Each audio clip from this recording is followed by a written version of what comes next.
Something very strange is happening at Newcastle United. Think about the players who were supposed to represent the future of this club. Alexander Isak, Anthony Gordon, Sandro Tonali, Bruno Guimarães. For players who, not that long ago, looked like the foundation of Newcastle's attempt to break into England's elite. Now, Isak is at Liverpool. Anthony Gordon is wearing Barcelona colors.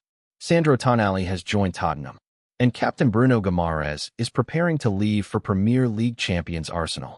We're talking about hundreds of millions of pounds worth of talent walking out of St. James Park. And it doesn't stop with the players. Eddie Howe, the manager who transformed Newcastle, delivered Champions League football, and ended a decades-long trophy drought, is gone too. So what exactly is happening? Because when Saudi Arabia's public investment fund took over Newcastle, fans were dreaming about challenging Manchester City. They were dreaming about Premier League titles, Champions League trophies, superstars arriving on Tyneside. But 5 years later, Newcastle aren't buying the biggest stars. They're selling them. So today we need to ask a very uncomfortable question. Is the Newcastle United project collapsing? Or are we completely misunderstanding what Newcastle are actually trying to build? Let's talk about it. Go back to October 2021. Newcastle United had just been taken over.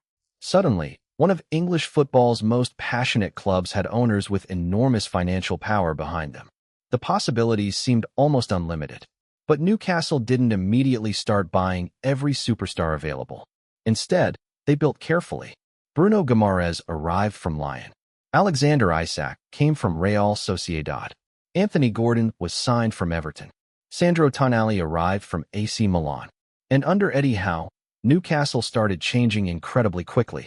They went from fighting relegation to qualifying for the Champions League. They reached Wembley. Then they finally won the Carabao Cup in 2025. For Newcastle supporters, that trophy meant everything. It ended a domestic trophy drought stretching back 7 decades. And suddenly the project appeared to be working. The atmosphere at St. James Park was incredible. The team had an identity. The players seemed connected to the supporters. And Newcastle finally looked capable of becoming a permanent member of England's elite.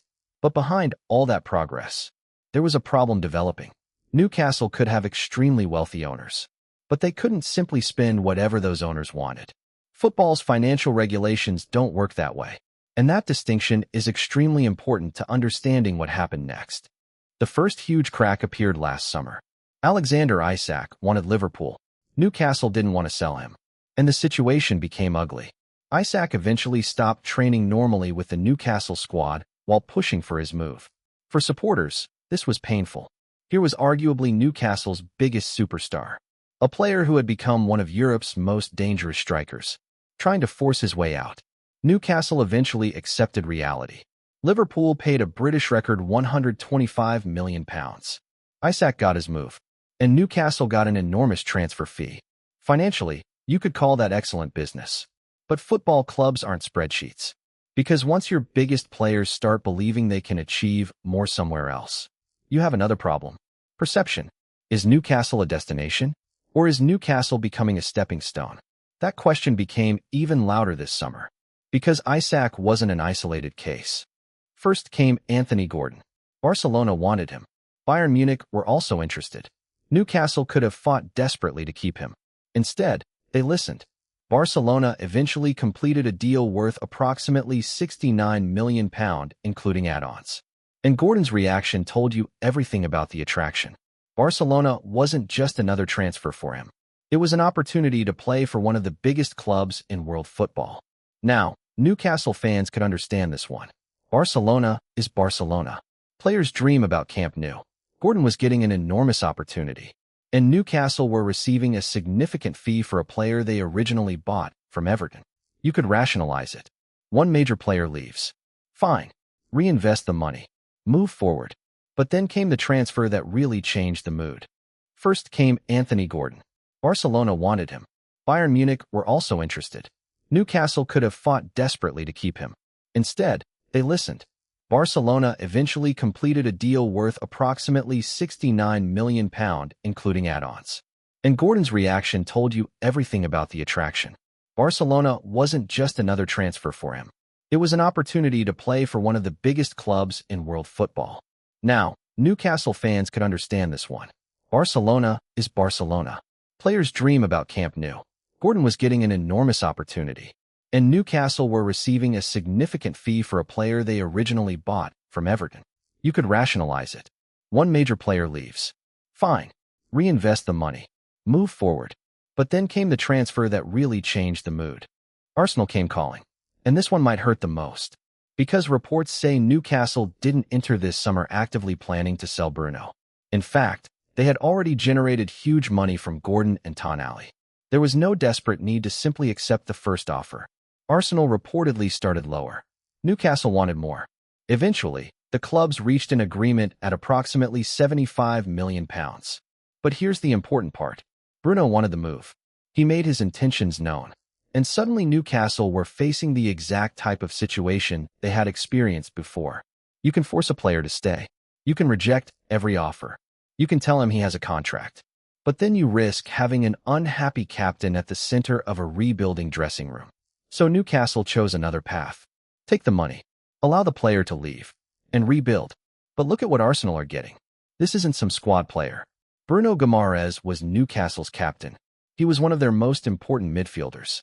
One of their leaders, one of the faces of the entire PIF era, and he's leaving Newcastle to join the reigning Premier League champions. That creates a brutal comparison. Arsenal are buying a finished, elite Premier League midfielder to strengthen a championship-winning squad. Newcastle are selling that midfielder and looking for the next version of him. Those are two very different positions to be in. Now let's put the three major sales together. Anthony Gordon, around £69 million including add-ons. Sandro Tonali, potentially £100 million. Bruno Guimarães, £75 million. That's roughly £244 million potentially coming into Newcastle from just those three players. Add Alexander Isak's £125 million move from the previous summer, and Newcastle have generated extraordinary money from selling their biggest assets. That's great accounting. But Newcastle supporters don't celebrate transfer profits. They celebrate goals, wins, European nights, trophies. And the real question is, who replaces these players? Because replacing one superstar is difficult. Replacing 3 or 4, while changing manager, after finishing 12th, is a completely different challenge. This is what makes the situation more concerning. If Newcastle had just finished second in the Premier League, you could argue they were selling from a position of strength. But they didn't. Newcastle finished the 2025-26 Premier League season in 12th place. 14 wins, 7 draws, 17 defeats, 49 points. This wasn't a team that looked one signing away from challenging Arsenal. It was already a team that needed work. And that's why selling several of the best players feels so dangerous. You're not dismantling a title-winning squad because you've already got replacements ready. You're dismantling major parts of a team that had just experienced a difficult domestic season. And then there is Eddie Howe. The man who created the modern Newcastle identity is no longer the manager. Matthias Gisel is now being asked to lead the next version of Newcastle. So we're not talking about a normal transfer window anymore. This is almost a complete reset.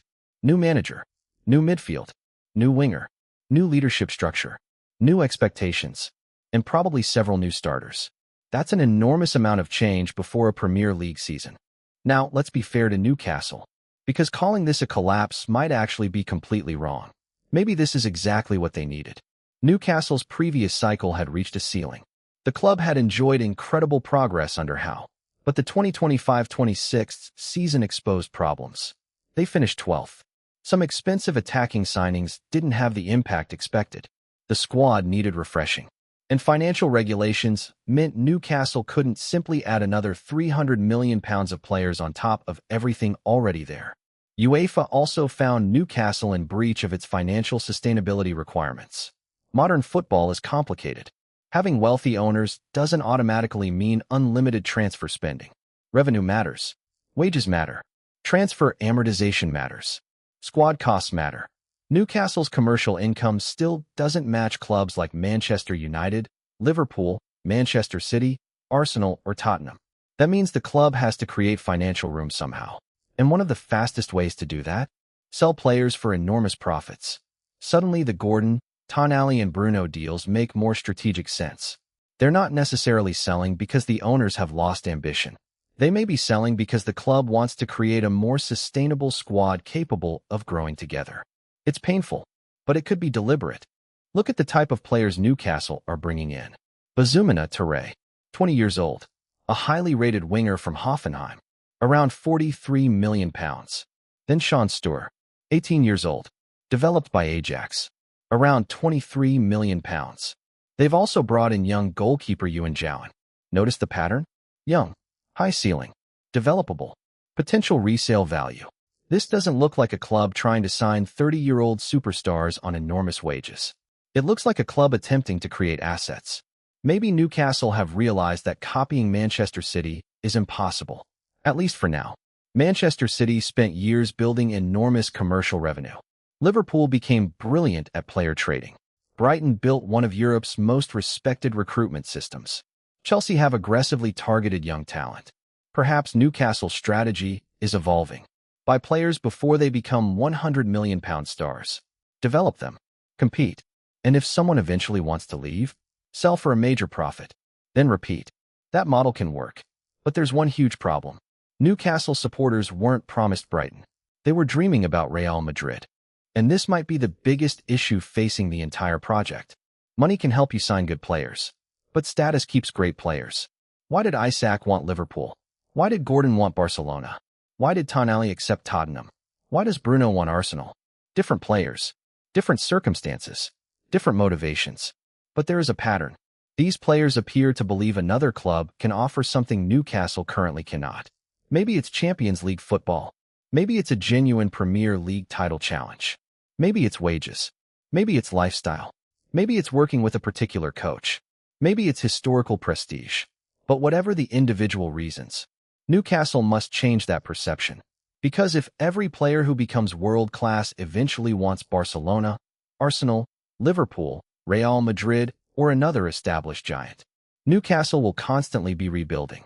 And you cannot easily build a championship team if your best players leave just as they're reaching their peak. At some point, Newcastle need their own version of this conversation. Real Madrid wants you. No, I'm staying. Arsenal wants you. No, I'm staying. Liverpool wants you. No, I'm staying because Newcastle can win everything. When that starts happening, then the project has reached another level. Right now, they're not there yet. My answer? Not yet.